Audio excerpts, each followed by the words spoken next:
Bush Whisperer coming at you from the most beautiful penguin sanctuary, southern tip of Africa. Right next to the sanctuary, I'm at Water's Edge Beach, boulders, between Boulders and Seaforth. So here we are at the water's edge. I've come to talk to you about health a little bit. I've not come to give you medical advice, just come to share a few words.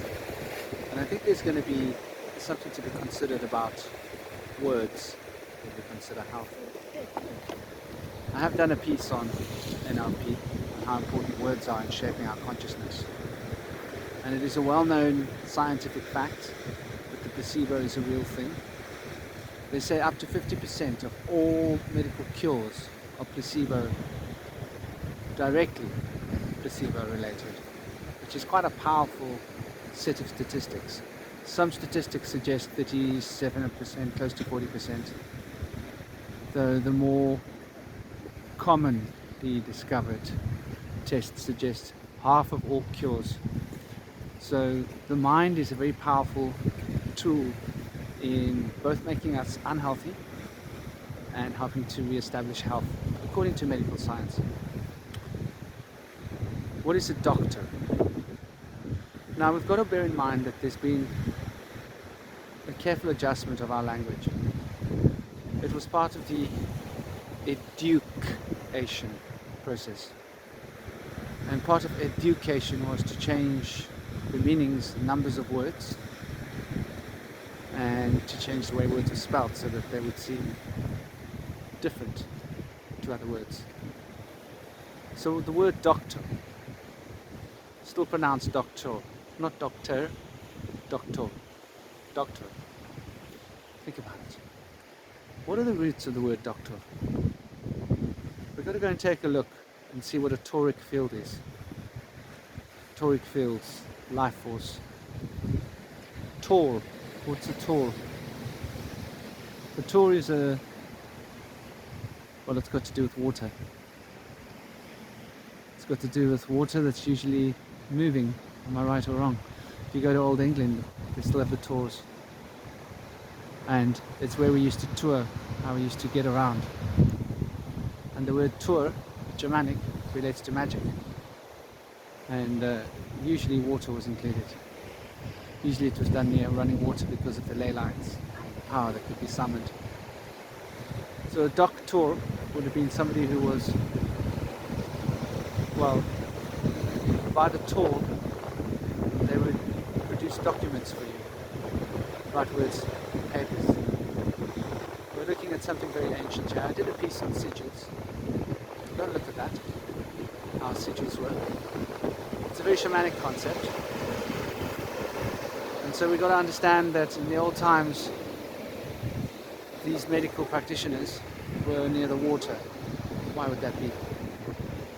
Got to do with the effects of water and consciousness, water and the mind and thoughts, the way in which water can move the mental energies around, produce a shift in the consciousness field very easily.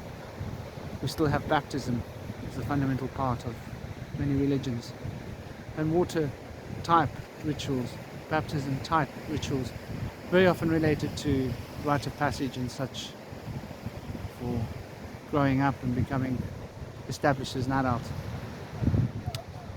So we can consider that in the old times healing was done near water, and that I have also mentioned in previous talks, and you should follow these talks from beginning to end sequentially if you want to get the most from them. Season 1, then Season 2. Smash the like button and share this video to get it around, help work the algorithms, help this channel grow organically. All of this I do for you. I'm not making any money out of this. So what goes around comes around. So the idea of water being a conduit of the life force and energies, and being able to shape thoughts and minds in a very powerful way, is not a new concept. And so we've got to consider the precept and the ideas that life force is moving through the aspect of water in a very powerful way. Then we can consider that water is the crystallization or the slowing down first stage process of life force in order for life, the principle of life, to become more manifest in this physical plane from the etheric astral substances, the matrix, starting to actually take form. You could think of water as one of the first forms if you want to. I like to think of water as an intelligence, as a life form in itself, through which all the guides can operate. There's my little boy in the background playing. Water makes children want to play. They want to dance in the rain. They love playing when they're by the beach. So to consider what water is to consider a very profoundly mystical thing. And let's not forget that all life comes from water, essentially. So there's quite a powerful relationship between water and life. And we can see the evidence of it all around. Water is fundamental. We need to drink water every day. If we stop drinking water for 2 or 3 days, that's the end of the story. So recognize that health and water are quite closely connected. Immortal, the great scientist, did some awesome work on observing the way in which consciousness imprints upon the water, and the way in which water can carry the memory and the imprint of this consciousness and thoughts, and it becomes crystallized if you freeze it in very different ways depending upon which thoughts have been charged and programmed into the water. So it's rather fundamental, it's rather important, it's rather the key. So understanding how water carries the imprint of thought and passion and emotion and consciousness is really an important part of understanding the way in which life generates itself through the field of water. It's as if DNA is able to program the water in such a way that the water becomes an embodied factor for the forces of life to be able to channel through and create structures that can grow around the aspects reflected into the water by the DNA field. DNA being a vibrating, resonating field, if you want to consider it in such a manner. An expression of the caduceus. I did a piece on the caduceus before. So to understand what water is to understand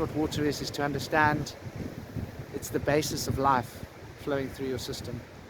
And that the very nutrients and the very elements of life need to be bound in a substrate of fluids, water in your body, in order for you to be able to manifest your thoughts and emotions and the structures of consciousness to be able to build molecules. Water is the key. So it would stand to reason that water would be the key to regaining the balance of health, moving towards the harmony expressed by the life force field. And that water can reflect this perfectly if it's charged correctly. So think about the water you're drinking. Very, very carefully, really consider the water you're drinking. Think about blessing the water that you drink. It doesn't take much time. Hold it to your heart. Put the intention and the words and the thoughts into the water of health, of balance and of harmony. And you'll see the difference in your consciousness field. You'll see the difference because that water will program the rest of the water in your body.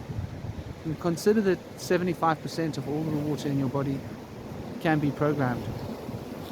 I mean, 75%, 80% of all of your body is essentially water, and this can be reprogrammed. Think about that for a moment. And by programming that, you're programming the life force flowing through your system. And this is going to have a profound effect on your state of mind, on your state of health, on your lifestyle at large, which is going to feed back into all aspects of your life. If you feel healthy and you feel good, you're going to have a happier life, you're going to do better things, you're going to live more holistically. And the whole in holistic is about becoming balanced and harmonious. For harmony is the expression of all parts of the whole. Dancing is a single dance. And the way that the shaman expresses the harmony through the dance, as the shaman moves holistically through the rhythm, allowing the rhythm to take holistic control of the system. No thought or programming for myself. Allow the dance to flow through you. And so if we can allow nature to flow through the water in its most perfect and balanced way, with our thoughts being attuned with beauty, which is the expression of nature, we'll be programming ourselves with health, positivity, joviality. And not only will our health improve, but our lives will improve too. Before we attract to ourselves in this life, magnetically, what we're resonant with, what vibrationally is in tune with our thoughts and our emotions are what we're going to live with. It's what we're going to bring to ourselves. That's what we're going to put back into the world, and it's how we're going to inspire others in this world. Sorry, I'm getting cold and my hands are freezing a little bit. So realize how important this is.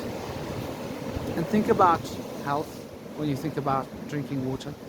Think about improving your health. Think about being clean inside your body. Think of how the water is going to clean your body. Think of how the water is going to bring life force to the cells, how it's going to bring minerals to the cells, how it's going to create and facilitate the metabolic reactions that are going to manifest new cells, and how drinking water drives the metabolism if you're overweight or underweight. There's so many different aspects to considering how water is important in your body. Meditate on these concepts and consider them when you drink water, and you'll become more conscious of how you handle your water and what water you drink. And by, your lifestyle will improve, your health, everything will improve. This is the Bush Whisperer coming at you from the beautiful beach, Water's Edge.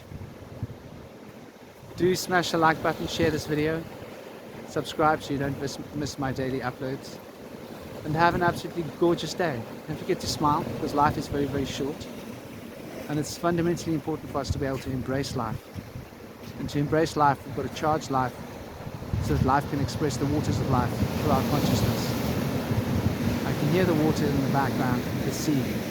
It's so beautiful. I am feeling so blessed to be standing here next to the water. Whenever you get a chance to be standing next to a large body of water, do it. You'll find the difference, the ionic difference that it will produce in your consciousness, incredible, especially the sea. Have an absolutely gorgeous day. Don't forget to smile. Take it easy. Om Shanti.